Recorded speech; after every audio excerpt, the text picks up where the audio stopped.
Good morning. Welcome back to the program. Okay, over the last few weeks we've been in the book of Hebrews, and we've been looking at how the writer of Hebrews, who we really don't know who it was, many say it's Paul, but we were looking at how the writer was encouraging the Christians, who were mainly Jews, some Gentiles as well, to continue in the faith after they believed on Jesus. Many of them were going back into the old ways of worship in the temple because of the persecution that they were under. So it was easier for them to just go back into the old way of worship, because the old way of worship, the temple and things of that nature, was legal as far as the government was concerned. But this new Christianity, believing in Jesus, was not legal. And so they weren't being put to death at this time, but they were being persecuted in other ways. So it was just easier to go back into the old ways of worship. But in doing so, they were denying what Jesus had done. They had to actually, to go back into the temple, to worship in the temple, they had to deny Jesus altogether as far as being the Son of God. Okay, now with that being said, like I said, the writer here, the author here, through the Holy Spirit, is trying to encourage them to continue on. Now, in the book of Hebrews, you're going to find there's numerous places where there's two words, one right after the other, very small words, that continue to come up. And these words are let us. The first word is L-E-T, and the second word is even smaller yet, and it's U-S. So let us. And this starts actually in chapter 4. Now, I would really encourage you to read all of the book of Hebrews. I believe it's 13 chapters long. It doesn't take that long.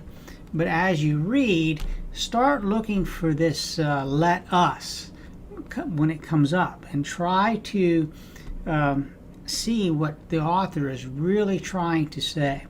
So we're going to pick up here. I'm going to start in chapter 4, because this is where the first one you'll see that I could find.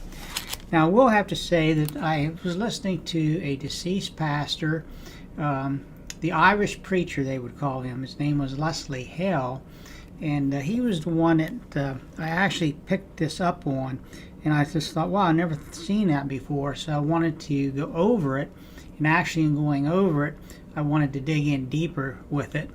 So in chapter 4, verse 1, it says, "Therefore, while the promise of entering his rest still stands, let us fear, lest any of you should seem to have failed to reach it."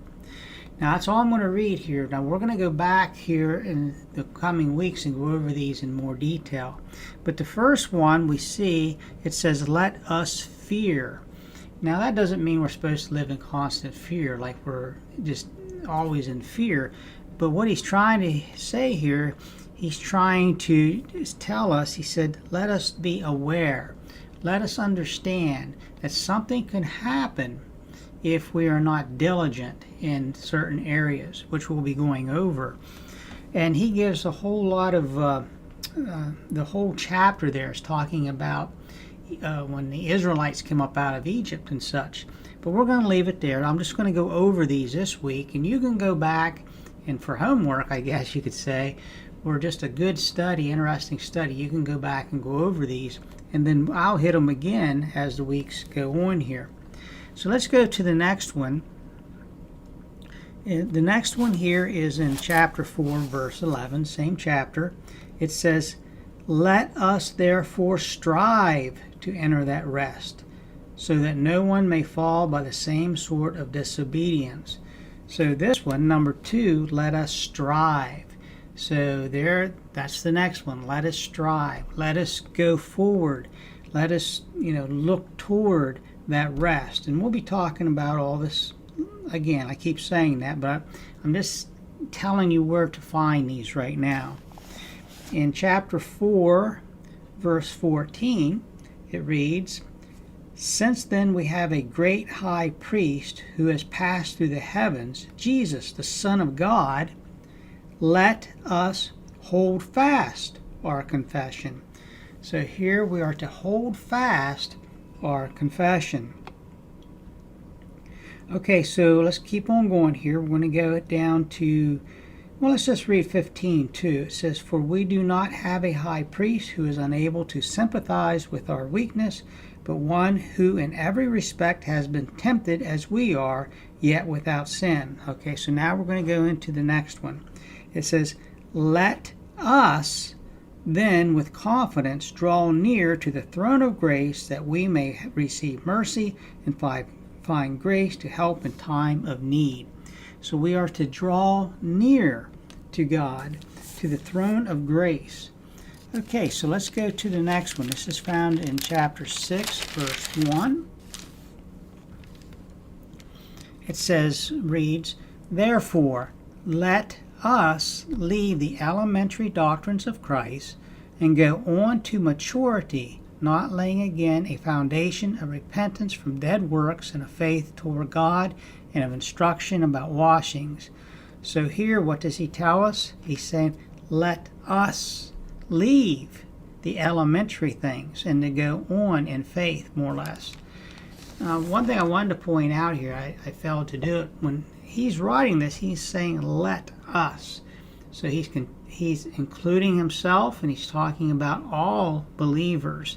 Let us do these things. Okay, so in chapter 10, verse 22, we'll go to the sixth one. So I'll turn there. And there may be some in between here, and as you're reading, you could underline them, but these are the ones here that I had seen. Chapter 10, verse 22 reads, see if I can find it here. "Let us draw near with a true heart and full assurance of faith, with our hearts sprinkled clean from an evil conscience and our bodies washed with pure water." So here we are to what? It says here in chapter 20, let us hold fast the confession of our faith. So let's keep on going here. We're going to go to the next one. In verse 23, we'll just keep reading here. Or 24, it says, "Let us consider how to stir up one another to love and good works, not neglecting to meet together, as is the habit of some, but encouraging one another, and all the more as you see the day drawing near." So here, what are we to do? Let us consider how to stir up one another for a particular purpose here. Okay, so the next one here, we're going to go to chapter 12, and we're going to be looking at verse 1. It reads, "Therefore, since we are surrounded by so great a cloud of witness, let us also lay aside every weight and sin which clings so closely, and let us run with endurance the race that is set before us." So here, what does it say? What is he telling us? Let us also lay aside every weight and sin which clings so closely to us.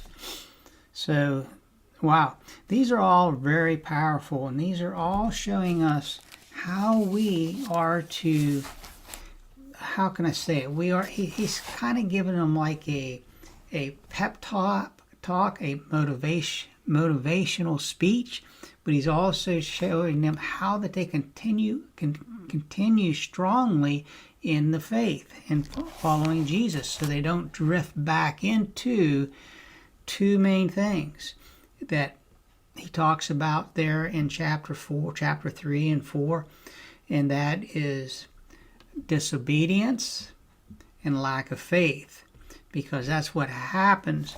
That's why people fall back. And he's given these let us's, if I can put it that way, in a way that this won't happen to us. Okay, so I need to keep on going. Let me see. In verse 10, in chapter, let me see if I got this right. Let me go 10. Well, let's go back here. I think I might have missed one, or I'm getting ahead of myself. Oh, let me see.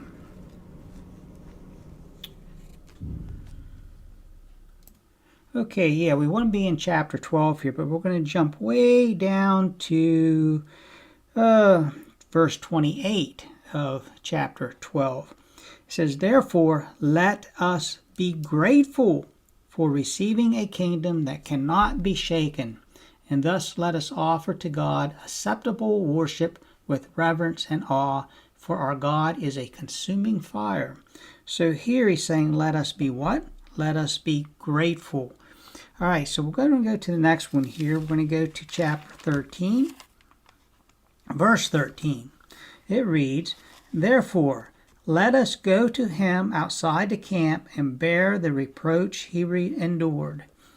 For here we have no lasting city, but we seek the city that is to come." And we'll read the next verse here too. It says, "Through him then let us continually offer up a sacrifice of praise to God. That is the fruit of lips that acknowledge his name." So he's saying here, let us go outside to him outside the camp. And also here he's saying, let us continually offer up a sacrifice of praise. I believe that's all of them. Now there may be a few more in there that I missed. But there again, I gave you these because hopefully you'll go back, you'll read the whole book of Hebrews with the understanding of what I mentioned when we first started the program, that many of these Jews and some Gentiles were tempted to go back into the old way. And in so doing, it was so much easier for them because it was taking the persecution off of them. And the author, the writer of Hebrews, which many say was Paul, he's saying, look, don't do that. You're giving up such a great salvation you have. You're giving it up to go back into something that is no more. It's dead. And we talked about that a couple programs ago, I believe. But then he goes on and he's saying, look, let us do this. Let us do this. And he continues with all those that we went over for the purpose of what? The purpose of encouraging them and the purpose of reinforcing their salvation, knowing that if they would do these things, it would keep them from drifting back into unbelief and disobedience, which we know that what happened, and we'll go over this next week, we know what happened to the Israelites when they come up out of Egypt. What they do?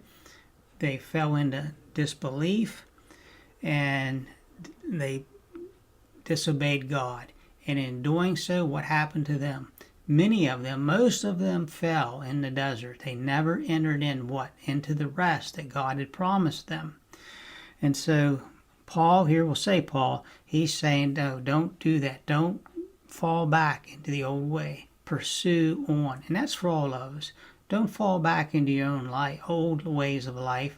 Pursue on. Continue on the path that Jesus has put you on through his work at Calvary. Okay, well, I am out of time for this week. If you'd like to get a hold of me, you can at radiooutreach@yahoo.com. Until next week, God bless.